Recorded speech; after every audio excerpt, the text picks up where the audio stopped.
Hey guys, my name is Matimio, and today I took up another challenge. As many of you are probably very familiar by now, I like to do these terrible weapon challenge videos where I will use defibrillator only. I did that last week. Repair tool C4. I'll use a particular weapon with a terrible combination of attachments, and then I will see if I can do well with it, see if I can go on some kill streaks. And this week, or today, I was challenged to use the personal defense weapon, the PDW, with the suppressor and infrared night vision scope.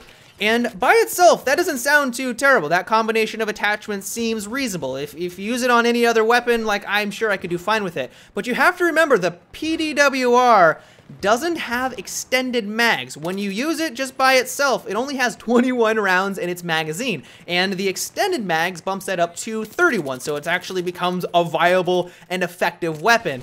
So with this setup, I only have 21 rounds to take out my target, and this isn't like 21 rounds that hits really hard. It's one of the hardest hitting personal defense weapons. It does 25 damage up close, and then its long range damage is 14.3, so that's significantly higher than the other ones out there, but it's not like I'm using the G3A3. The G3A3 hits 34 damage a shot, and it has only 21 rounds. So I'm taking a significant hit here, and basically what this comes down to is that I have to be extremely cautious with my ammunition. I can't just spray down range, which isn't going to be very effective to begin with because I am using a silencer and making my medium range engagements and long range engagements very difficult to take them out. And so I had to be very precise. I had to manage my bullets, and I had to basically pick and choose my targets if I was going to get anything remotely close to a kill streak.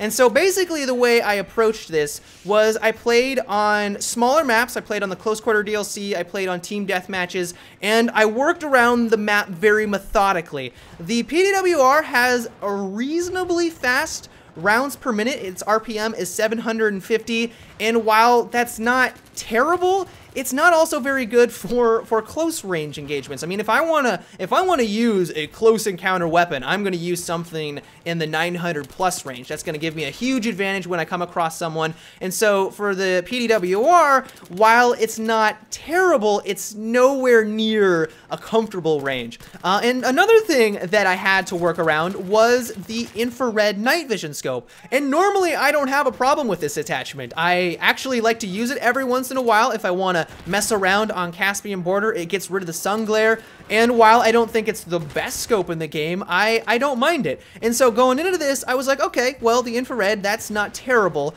But then when I placed it on the weapon and I used it, I realized that it took up like half of my screen. I was standing alone, trying to like survey the area, looking for my next victim so that I could try to sneak up on them.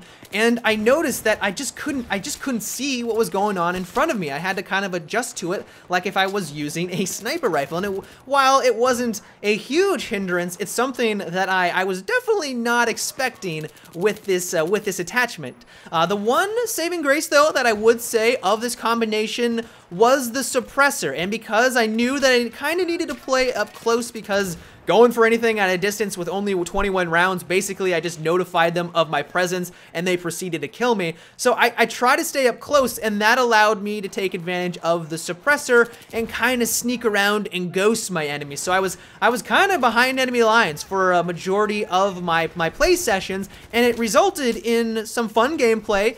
I caught a lot of people off guard because a lot of people in Battlefield 3 depend. It's like they worship their minimap, and if you don't show up on it, they just completely will run bright. It's directly by you. Even if you're on their screen, like, you will be way out in the open, they won't notice you because they are staring at that minimap. So that was one nice thing of this combination.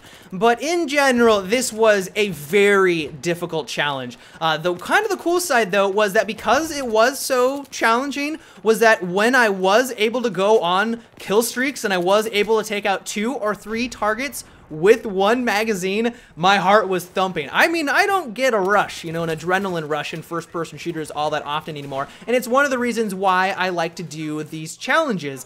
And this one in particular really got my heart pumping because I knew I was just at such a huge disadvantage to everyone, and I had to make every single one of my shots count. And because of that, when I was able to line up 3 kills directly in a row, Oh, the feelings, it was amazing. But that is about it for today's video, guys. I hope you enjoyed.